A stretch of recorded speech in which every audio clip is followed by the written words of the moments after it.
அன்பார்ந்த தமிழ் சொந்தங்களுக்கு வணக்கம். இது நம்ம மிஸ்டர் பருவதமலை.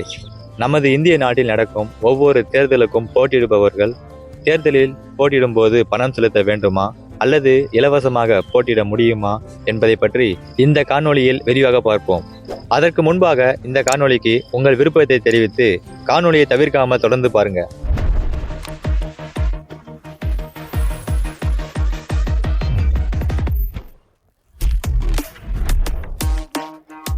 உங்கள் அனைவருக்குமே தெரியும், தேர்தலில் போட்டியிடுபவர்கள் ஒரு குறிப்பிட்ட தொகையை வைப்பு தொகையாக செலுத்த வேண்டும். இதை டெபாசிட் பணம் என்று அழைப்பார்கள். ஏன் இந்த வைப்பு தொகை தேர்தல் ஆணையத்தால் வசூலிக்கப்படுகிறது என்றால், யார் வேண்டுமானாலும் குறிப்பிட்ட வயதை நிறைவடைந்தவர்கள் இந்திய தேர்தல் ஆணையத்தின்படி யார் வேண்டுமானாலும் தேர்தலில் போட்டியிட்டு திரும்ப வாபஸ் பெற்றுக் கொள்ளலாம் என்று அடிக்கடி இந்த நிலைமை ஏற்படாமல் இருக்க, தேர்தலின் தீவிரம் உணராமல் யார் வேண்டுமானாலும் விளையாட்டாக தேர்தலை அணுகக்கூடாது என்கிற நோக்கத்தில் தீவிரமற்ற வேட்பாளர்களை குறைப்பதற்காக இந்த நடைமுறை தேர்தல் ஆணையத்தால் கொண்டு வரப்பட்டுள்ளது. முதலில் ஊராட்சி மன்ற தலைவருக்கான தேர்தல். அதன்படி ஊராட்சி மன்ற தலைவருக்கான தேர்தலில் போட்டியிடுபவர்கள் மிகவும் குறைவான தொகையை வைப்பு தொகையாக வசூலிக்கப்படுகிறது. ஊராட்சி மன்ற தேர்தலுக்கான வைப்பு தொகை 1000 அல்லது 2000 இருக்கலாம்.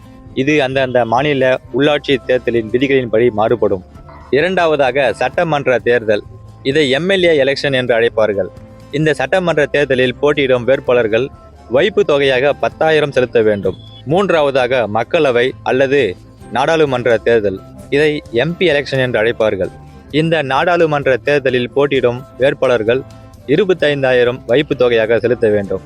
இப்படி தேர்தலில் போட்டியிடும் வேட்பாளர்கள் செலுத்தும் வைப்பு தொகை அவர்கள் தோல்வியடைந்தால் திரும்ப பெறுமா என்கிற கேள்வி நிறைய பேருக்கு இருக்கும். திரும்ப பெறாமல் போவதற்கும் நிறைய வாய்ப்புகளும் இருக்கின்றன. இந்திய தேர்தல் ஆணையத்தின் சட்டப்படி தேர்தலுக்காக வேட்பாளர்கள் செலுத்தும் வைப்பு தொகை திரும்ப பெறுவதற்கு முதலாவது வழிமுறை, அவர்கள் வெற்றி பெற்றால். தேர்தலில் போட்டியிடும் வேட்பாளர்கள் அந்த தேர்தலில் வெற்றி பெற்று அந்த பதவிக்காக தேர்ந்தெடுக்கப்பட்டால் அவர்கள் செலுத்திய வைப்பு தொகை முழுமையாக திரும்ப கிடைக்கும். இரண்டாவது வழிமுறை போதுமான வாக்குகள் பெற்றல். அதாவது தேர்தலில் போட்டியிடும் வேட்பாளர்கள் வெற்றி பெறாவிட்டாலும் அவர்கள் நின்ற தொகுதியில் பதிவான மொத்த செல்லுபடியாகும் வாக்குகளில் 1/6 மேல் பெற்றிருந்தால் அவர்கள் செலுத்திய வைப்பு தொகை திரும்ப கிடைக்கும். அதாவது அந்த தொகுதியில் 6000 ஓட்டுகள் என்றால் அதில் 1000 ஓட்டுகள் அவர் பெற்றிருந்தால் அவர் செலுத்திய வைப்பு தொகை திரும்ப அவருக்கு கிடைக்கும். மூன்றாவது வழிமுறை போட்டியாளர் பட்டியலில் இல்லை என்றால்.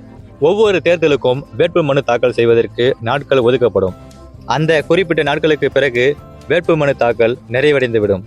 இப்படி வேட்புமனு தாக்கல் நிறைவடைவதற்கு முன்பாக அவர்கள் தாக்கல் செய்த வேட்புமனுவை நிராகரிக்கப்பட்டாலோ அல்லது வேட்புமனுவை திரும்ப பெற்றாலோ அல்லது வாக்கெடுப்பு தொடங்குவதற்கு முன்பாக வேட்பாளர் இறந்துவிட்டாலோ அவர்கள் செலுத்திய வைப்பு தொகை திரும்ப அவருக்கே கிடைக்கும்.